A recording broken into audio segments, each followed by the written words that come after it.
Hello friends, welcome to my channel fresher tech. ఈ రోజు మనం రియాక్ట్ లో కస్టమ్ హుక్స్ గురించి తెలుసుకోబోతున్నాం. రియాక్ట్ అనేది మనకి ఆల్రెడీ కొన్ని హుక్స్ ని ప్రొవైడ్ చేసింది. Use state hook, use effect hook, use call back hook, use memo, use reducer, ఇలా కొన్ని హుక్స్ ని ప్రొవైడ్ చేసింది. ఈ హుక్స్ ని ఏం చేస్తాయంటే ఒక పర్టికులర్ టాస్క్ ని పర్ఫామ్ చేస్తాయి కదా. సో ఇలా ఒక పర్టికులర్ టాస్క్ ని పర్ఫామ్ చేసే వాటిని ఏమంటాం మనం? ఫంక్షన్స్ అంటాం. సో మనకి ఈ రియాక్ట్ ప్రొవైడ్ చేసే హుక్స్ కూడా ఫంక్షన్సే. సో ఇలా మన రిక్వైర్మెంట్ ని బట్టి మనం కూడా ఒక హుక్ ని క్రియేట్ చేస్తాం అనమాట. సో ఇలా మనం క్రియేట్ చేసే హుక్ ని కస్టమ్ హుక్స్ అంటాం. ఓకే, సో ఈ కస్టమ్ హుక్ కూడా ఒక ఫంక్షన్. ఓకే, ఇది కూడా ఒక టాస్క్ ని పర్ఫామ్ చేస్తుంది. సో మనం ఈ కస్టమ్ హుక్స్ ని ఎప్పుడు క్రియేట్ చేస్తాం, ఎలా క్రియేట్ చేస్తామో తెలుసుకోవడానికి ఒక చిన్న ఎగ్జాంపుల్ ద్వారా అయితే తెలుసుకుందాం. సో ఇక్కడ నేను యూజర్ లిస్ట్ అలాగే కామెంట్స్ అని కాంపోనెంట్స్ అయితే క్రియేట్ చేశాను. సో ఈ కాంపోనెంట్స్ లో ఏం చేస్తానంటే మన జేసన్ ప్లేస్ హోల్డర్ నుంచి ఏపీఐస్ తీసుకుని ఈ యూజర్స్ లిస్ట్ లో మనం యూజర్స్ యొక్క ఏపీఐని ఫిట్ చేసి ఆ యూజర్స్ యొక్క నేమ్స్ అనేవి ఇక్కడ డిస్ప్లే చేస్తాను. ఓకే, అలాగే ఈ కామెంట్స్ లో మనం కామెంట్స్ ఏపీఐని ఫిట్ చేసి ఆ కామెంట్స్ అన్నిటిని ఇక్కడ డిస్ప్లే చేస్తాను అనమాట. సో సో ఇది జేసన్ ప్లేస్ హోల్డర్. ఇక్కడ మనకి యూజర్స్ అని ఉంది కదా. సో మనకి 10 యూజర్స్ అయితే ఉంటారు. సో ఈ ఏపీఐని కాపీ చేద్దాం. ఓకే, సో కాపీ చేసి కాన్స్ట్ యూఆర్ఎల్ అని ఒక వేరియబుల్ డిక్లేర్ చేద్దాం. ఈ వేరియబుల్లో మనం ఏదైతే ఏపీఐ కాపీ చేసామో దాన్ని పేస్ట్ చేయండి. Okay, so const. ఓకే, తర్వాత ఒక స్టేట్ క్రియేట్ చేస్తాను. Okay, data data use state ఇనిషియల్గా ఎంటీఆర్ అలానే కాన్స్ట్ ఏపీఐని ఫిక్స్ చేసే ఒక ఫంక్షన్ క్రియేట్ చేస్తున్నాను.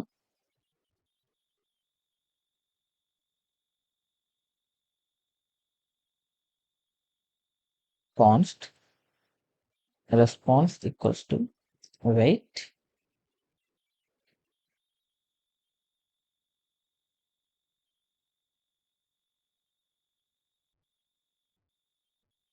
ఫెచ్. ఈ ఫెచ్ ఫంక్షన్ యూజ్ చేసి ఈ యూఆర్ఎల్ ఏదైతే ఉందో, అంటే మన ఏపీఐ ఏదైతే ఉందో దాన్ని ఫెచ్ చేస్తాం అనమాట. ఓకే, అలాగే const data equals to await response dot JSON. So మన స్టేట్ క్రియేట్ చేసాంగా. సో ఈ సెట్ డేటా అనే ఫంక్షన్ యూజ్ చేసి మన స్టేట్కి ఈ డేటాని పాస్ చేస్తుంది. ఓకే, అలాగే యూజ్ ఎఫెక్ట్. సో యూజ్ ఎఫెక్ట్లో మన ఫెచ్చింగ్ ఏపీఐని కాల్ చేస్తున్నాం. ఓకేనా. సో ఎప్పుడైతే మన ఫస్ట్ రన్నర్కి అంటే మన పేజ్ అనేది ఎప్పుడైతే రిఫ్రెష్ అవుతున్నప్పుడు మనకి ఈ ఫెచ్చింగ్ ఏపీఐ అనే ఫంక్షన్ని కాల్ చేస్తున్నాను. ఓకే, సో ఈ ఫెచ్చింగ్ ఏపీఐ అనే ఫంక్షన్కి ఆర్గ్యుమెంట్ కింద మన యూఆర్ఎల్ని పాస్ చేస్తాను. యూఆర్ఎల్ మనం క్రియేట్ చేసాం కదా, అంటే మన ఏపీఐని పాస్ చేస్తున్నాను. ఓకే, సో ఈ ఫెచ్ అనే ఫంక్షన్కి యూఆర్ఎల్ని పాస్ చేస్తాం. సేవ్ చేద్దాం. అలాగే నేను ఇక్కడ ఏం చేస్తాను అంటే ఆ యూజర్స్ ఫెచ్ అయిన యూజర్స్ ఉన్నారు కదా వాళ్ళందరినీ డిస్ప్లే చేస్తాను. So data dot sorry map. ప్రతిసారి మనకి యూజర్ వస్తాడు.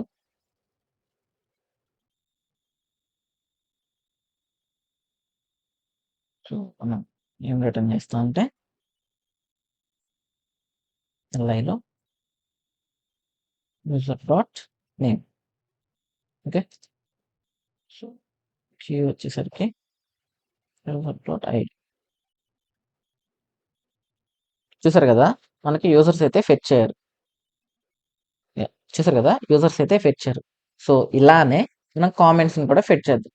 Okay, so const URL equals to మన కామెంట్స్ ఏపీఐ ఏంటి? So comments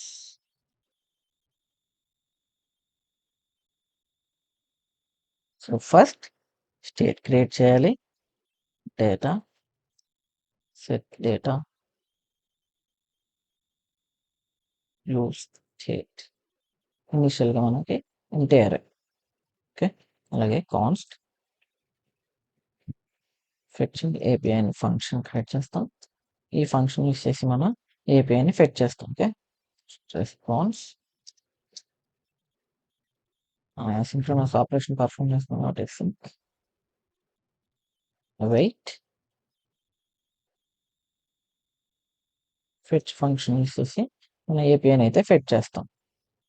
const data equals to రెస్పాన్స్ని జేసన్లోకి కన్వర్ట్ చేయాలి. అలాగే సెట్ డేటా ఫంక్షన్ యూస్ చేసుకుని మనకు వచ్చిన రెస్పాన్స్ని మన స్టేట్కి అసైన్ చేస్తాం. ఓకేనా? So next use effect.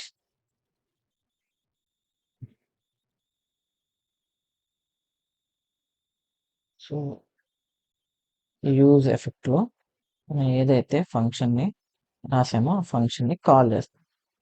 Sorry, right. Okay, so ఈ యూఆర్ఎల్ని ఫెచ్చింగ్ ఏపీఐకి ఆర్గ్యుమెంట్ పాస్ చేస్తాను. అలాగే ఫెచ్ ఫంక్షన్ కూడా ఇస్తాను. సేవ్ చేద్దాం. ఇక్కడ నేను డేటా డాట్ మ్యాప్ ప్రతిసారి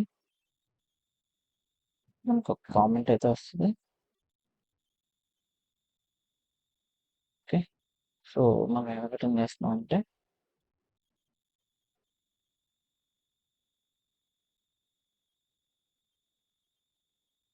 డాట్ నేమ్. Sorry, right. చూసారు కదా, మనకి కామెంట్స్ అన్ని కూడా ఫెచ్ అయినాయి ఏపీఐ నుండి కదా. యూజర్స్ ఫెచ్ అయ్యారు, అలాగే కామెంట్స్ కూడా ఫెచ్ అయినాయి. సో మనం యూజర్స్ ని ఫెచ్ చేయడానికి అలాగే కామెంట్స్ ని ఫెచ్ చేయడానికి ఏం చేస్తున్నాం, సేమ్ ప్రొసీజర్ ని యూస్ చేస్తున్నాం. చూడండి, ఏం చేస్తున్నాం, ఫస్ట్ స్టేట్ క్రియేట్ చేస్తున్నాం, అలాగే ఏపీఐని ఫెచ్ చేయడానికి ఒక ఫంక్షన్ క్రియేట్ చేస్తున్నాం, ఆ ఫంక్షన్ ని యూజ్ ఎఫెక్ట్ లో కాల్ చేస్తాం. కామెంట్లు చూడండి, సేమ్ అలాగే స్టేట్ ని క్రియేట్ చేస్తున్నాం, అలాగే ఏపీఐని ఫెచ్ చేయడానికి ఒక ఫంక్షన్ క్రియేట్ చేస్తున్నాం, అలాగే ఆ ఫంక్షన్ ని యూజ్ ఎఫెక్ట్ లో కాల్ చేస్తున్నాం. అలాగే ఇప్పుడు నేను ఏం చేస్తానంటే ఇక్కడ మనకి ఫొటోస్ ఉన్నాయి. సో ఈ ఫొటోస్ ని ఫెచ్ చేయాలనుకుంటున్నాను. అప్పుడు కూడా మనం సేమ్ ప్రొసీజర్ యూస్ చేస్తాం. ఆల్బమ్స్ ఉంది, సో ఆల్బమ్స్ అన్న ఏపీఐని ఫెచ్ చేయాలంటే సేమ్ ప్రొసీజర్ కదా. సో ఇలా మనం ప్రతిసారి ఏదైనా ఫెచ్ చేయడానికి ఇలా ప్రతిసారి సేమ్ కోడ్ ని మళ్ళీ మళ్ళీ రాయకుండా ఒక్కసారే రాసి, ఓకే, ఒక్కసారే ఒక ఫంక్షన్ రాసేసి ఆ ఫంక్షన్ లో మనకి ప్రొసీజర్ ఏదైతే ఉందో లాజిక్, ఈ లాజిక్ మొత్తాన్ని ఆ ఫంక్షన్ లో రాసి జస్ట్ ఆ ఫంక్షన్ ని కాల్ చేసుకుంటాం. ఓకేనా? సో అలా క్రియేట్ చేసే ఫంక్షన్ ఏంటి, హుక్ అన్నమాట. ఓకే, సో దాన్ని మనం క్రియేట్ చేస్తున్నాం కాబట్టి అది కస్టమ్ హుక్. సో మీకు అర్థం అవడం కోసం ఇక్కడ చేద్దాం. రన్ చేశాను, యూజ్ ఫెచ్ అని ఒక ఫంక్షన్ ని క్రియేట్ చేశాను కదా. సో మనం ఏపీఐని ఫెచ్ చేయడానికి ఏం చేస్తున్నాం, ఫస్ట్ స్టేట్ ని క్రియేట్ చేస్తున్నాం కదా. Data set data equals to use state initial గా ఒక ఎర్రర్. ఆ తర్వాత ఏం చేస్తున్నాం, ఏపీఐని ఫెచ్ చేయడానికి ఒక ఫంక్షన్ రాస్తుంది. Okay, fetching API to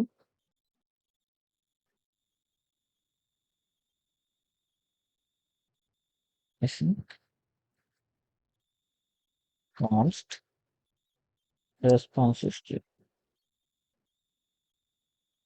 await fetch function use చేసి మన ఏపీఐని ఫెచ్ చేస్తాం. Okay, so const data equals to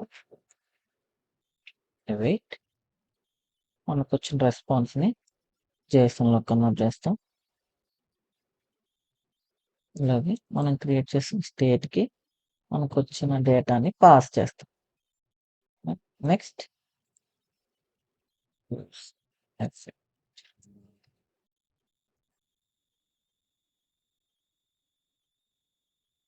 use effect లో మన ఏపీఐని కాల్ చేస్తాం.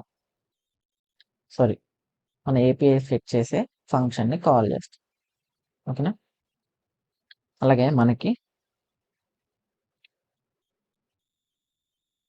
మనం చూసుకున్నట్లయితే యూజ్ స్టేట్ హుక్ అనేది ఏం రిటర్న్ చేస్తుంది? ఒక వేరియబుల్ రిటర్న్ చేస్తుంది. అలాగే ఫంక్షన్‌ని రిటర్న్ చేస్తుంది కదా! సో, అలానే మనకి యూజ్ ఫెచ్ అనేది ఏం ఏం రిటర్న్ చేస్తది? మన స్టేట్ ఉంది కదా! డేటా అనే స్టేట్ ఉంది కదా! సో, ఆ డేటాని రిటర్న్ చేస్తది. సో, ఈ ఫంక్షన్‌లో మనం ఏం రిటర్న్ చేస్తాం అంటే డేటాని రిటర్న్ చేస్తాం. ఓకేనా? సేవ్ చేద్దాం. సో, చూసారు కదా! ఇక్కడ మనం ఏపీఐ ఫెచ్ చేయడానికి స్టేట్ క్రియేట్ చేసాం. ఏపీఐని ఫెచ్ చేయడానికి ఒక ఫంక్షన్ క్రియేట్ చేసాం. దాన్ని మనం యూజ్ ఎఫెక్ట్‌లో కాల్ చేస్తాం. ఈ కామెంట్‌లో కూడా అంతే. సో, అలానే మనం ఇక్కడ సేమ్ రాసాం కదా! స్టేట్ క్రియేట్ చేసాం. ఏపీఐ ఫెచ్ చేయడానికి ఒక ఫంక్షన్ రాసాం. అలాగే ఆ ఫంక్షన్‌ని ఈ ఎఫెక్ట్ హుక్‌లో కాల్ చేస్తాం కదా! సో, ఇప్పుడేంటి మనకి యూజర్ లిస్ట్‌లో యూజర్ ఏపీఐ ఏదైతే ఉందో అది మాత్రమే ఫెచ్ అవ్వాలి కదా! అలాగే ఈ కామెంట్స్‌లో ఏంటి మనకి ఈ కామెంట్స్ ఏపీఐ ఏదైతే ఉందో అది మాత్రమే ఫెచ్ అయ్యి ఆ కామెంట్స్ అన్నీ డిస్‌ప్లే అవ్వాలి. ఓకే. సో, ఏం చేస్తానంటే దీనిలో ఉంది కదా! సో, యూజర్స్‌లో ఈ లాజిక్ ఏదైతే ఉందో దాన్ని మొత్తాన్ని తీసేస్తున్నాను. తీసేసి సింపుల్‌గా మన హుక్‌ని ఇంపోర్ట్ చేసుకుంటున్నాను. ఇంపోర్ట్ మన హుక్ పేరు ఏం పేరు? యూజ్ ఫెచ్ అన్నమాట. సో, యూజ్ ఫెచ్ అనే మనం కస్టమ్ హుక్‌ని క్రియేట్ చేసాం. ఆ హుక్‌ని ఇక్కడ ఇంపోర్ట్ చేసుకుంటున్నాం. ఇంపోర్ట్ చేసుకొని ఇక్కడ కాల్ చేస్తాను. Okay. So, use fetch. Okay. ఇక్కడ కాల్ చేసాం. సో, మనకి యూజ్ ఫెచ్ అనేది ఏం రిటర్న్ చేస్తుంది? డేటాని రిటర్న్ చేస్తుంది కదా! So, const data. ఓకే. మనకి యూజర్స్ అన్న ఏపీఐ ఫెచ్ అవ్వాలంటే ఏం చేయాలి? మనం ఈ ఏపీఐని యూజ్ ఫెచ్ అన్న ఫంక్షన్‌కి ఆర్గ్యుమెంట్‌లా పాస్ చేయాలి కదా! So, you okay. సో, మనం ఏపీఐని యూజ్ ఫెచ్ అన్న ఫంక్షన్‌కి ఆర్గ్యుమెంట్‌లా పాస్ చేసాం కదా! సో, ఈ ఏపీఐ ఎక్కడికెళ్తుంది మనకి? యూజ్ ఫెచ్ అన్న ఫంక్షన్‌కెళ్తుంది. సో, యూజ్ ఫెచ్ అన్న ఫంక్షన్‌లో మనం పారామీటర్ కింద ఆ ఆర్గ్యుమెంట్‌ని తీసుకుంటాం. ఓకే. తీసుకొని దాన్ని మనం ఫెచ్ అన్న ఫంక్షన్‌కి పాస్ చేసాం. పాస్ చేసినప్పుడు ఈ ఫెచ్ అన్న ఫంక్షన్ ఏం చేసిద్ది? ఆ ఏపీఐని ఫెచ్ చేసిద్ది. ఓకేనా? సో, సేవ్ చేద్దాం. దీన్ని కూడా సేవ్ చేద్దాం. ఓకే. చూసారు కదా! మనకేంటి యూజర్స్ ఫెచ్ అయ్యారు. ఓకే. సో, మనం ఇక్కడ ఏమన్నా కోడ్ రాసామా? రాయలేదు. ఓకే. సేమ్ ఇలానే మన కామెంట్స్‌లో కూడా చేద్దాం. సో, ఈ లాజిక్ మొత్తాన్ని తీసేద్దాం. ఇంపోర్ట్ ఫెచ్ అంటే మన హుక్‌ని ఇంపోర్ట్ చేసుకోవాలి. ఓకే. ఇంపోర్ట్ చేసుకొని మనం ఫంక్షన్‌ని కాల్ చేయాలి. కాల్ చేసిన ఫంక్షన్‌కి మన ఏపీఐని పాస్ చేస్తాం. అలాగే ఇదేమి రిటర్న్ చేస్తుంది మనకి? డేటాని రిటర్న్ చేస్తుంది.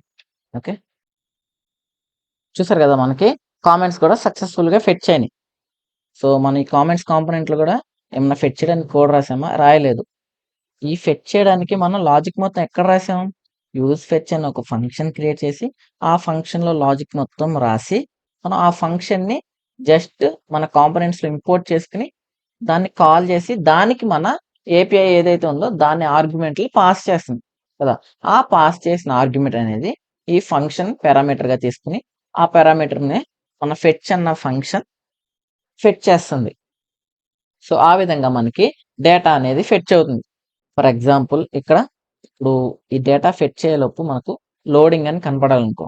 So, const loading set loading equals to use state initial స్టేట్‌లో ఉంటది ఫాల్స్. ఓకే. సో, మనం ఇక్కడ ఏం రిటర్న్ చేస్తున్నాం? డేటాతో పాటు లోడింగ్‌ని కూడా రిటర్న్ చేస్తాం. ఓకే. లోడింగ్.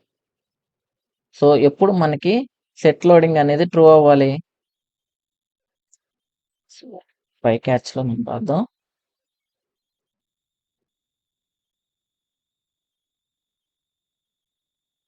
సో, మనకి డేటా అనేది ఫెచ్ అవ్వకముందు మనకి లోడింగ్ అనేది ట్రూ కావాలి.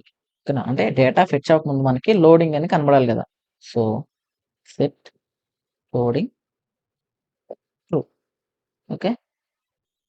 డేటా ఫెచ్ అయిపోయిన తర్వాత సెట్ లోడింగ్ అనేది ఫాల్స్ అవ్వాలి. ఓకే. ఫాల్స్. ఓకే. అలానే ఇప్పుడు మనకి ఏదైనా ఎర్రర్ వచ్చిందనుకోండి. అప్పుడు మనం ఆ ఎర్రర్‌ని కన్సోల్ చేస్తాం. ఆ తర్వాత ఇక్కడ కూడా మనకి సెట్ లోడింగ్ అనేది ఫాల్స్. ఓకేనా? సో, సేవ్ చేస్తున్నా. సో, మన యూజర్ లిస్ట్‌లో ఇప్పుడేం రిటర్న్ చేస్తుంది? లోడింగ్‌ని కూడా రిటర్న్ చేస్తుంది. ఓకేనా? సో, లోడింగ్ మనకి ఎప్పుడైతే లోడింగ్ అనేది ట్రూ ఉంటుందో, అంటే లోడింగ్ ఎప్పుడైతే లోడ్ అవుతుందో అప్పుడు మనకేం కనబడాలి? హెచ్1 ట్యాగ్‌లో లోడింగ్ అని రావాలి. ఓకే.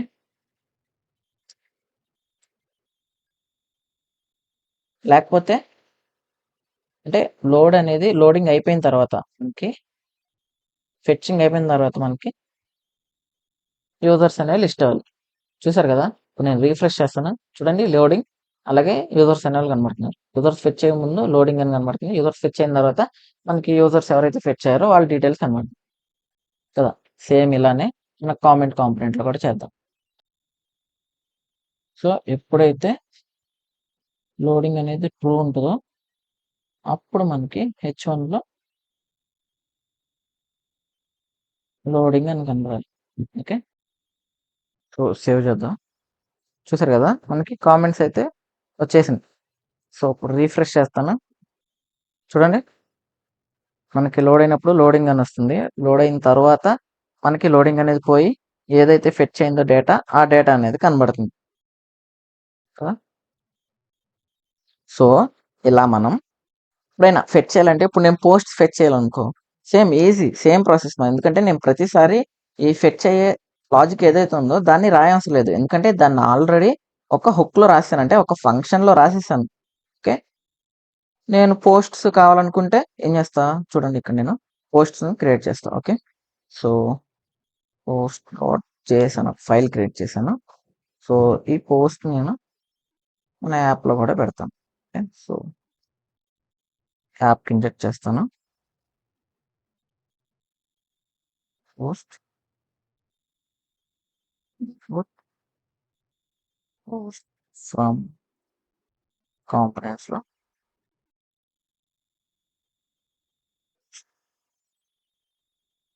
సేవ్ చేద్దాం.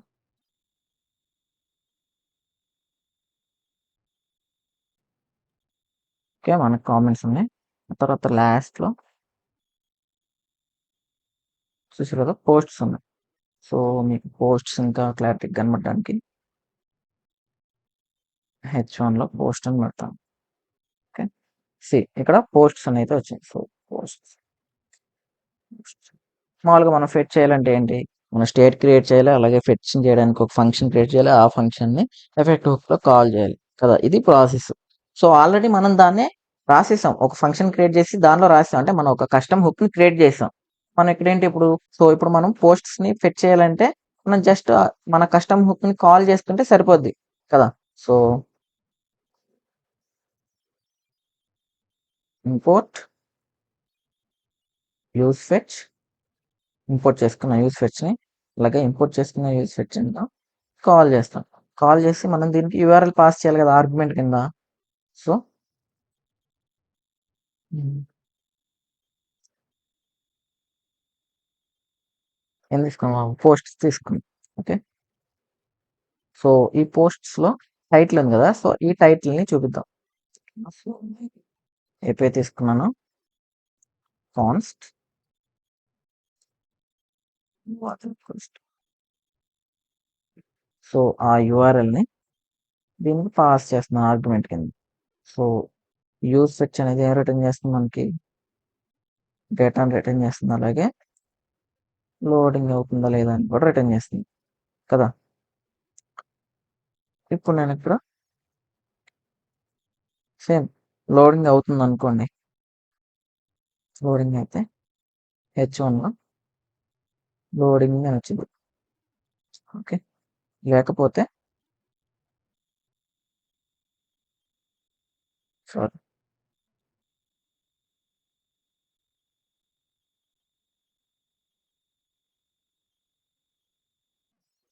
డేటా డాట్ మ్యాప్ ప్రతిసారి మనకి టైటిల్ వస్తుంది. సో ఇదేం రిటర్న్ చేస్తుందంటే ప్రతిసారి మనకు పోస్ట్ వస్తుంది. సో మనం ఏం చూపిస్తాం, పోస్ట్ డాట్ టైటిల్, పోస్ట్లో టైటిల్ని చూపిస్తాం. చూసారు కదా మనకి పోస్ట్స్ అయితే ఫెచ్ అని. సో మనం ఇక్కడ ఫెచ్ చేయడానికి మన స్టేట్ క్రియేట్ చేసామా, ఫెచ్చింగ్ ఫంక్షన్ క్రియేట్ చేసామా, లేదా ఆ ఫంక్షన్ని ఎఫెక్ట్ హుక్లో కాల్ చేసాం, లేదు కదా.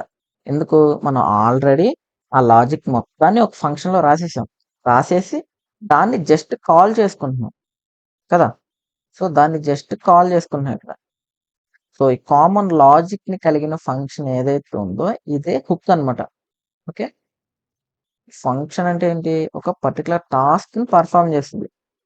రియాక్ట్ లో హుక్స్ కూడా ఫంక్షన్స్ కాబట్టి అవి కూడా ఒక పర్టికులర్ టాస్క్ ని పర్ఫామ్ చేయడానికి యూస్ చేస్తాం. మనం హుక్ ని ఇంపోర్ట్ చేసుకునేటప్పుడు ఇలా కర్లీ బ్రేసెస్ లో వచ్చింది కదా, అంటే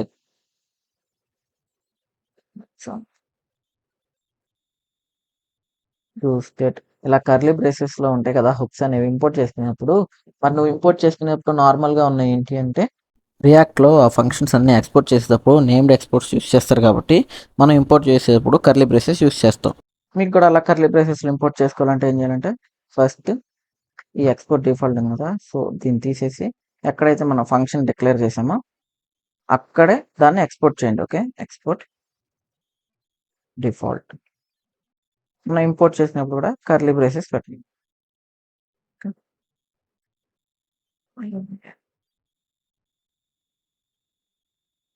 యూజర్ లిస్ట్ అలాగే కామెంట్. So save save.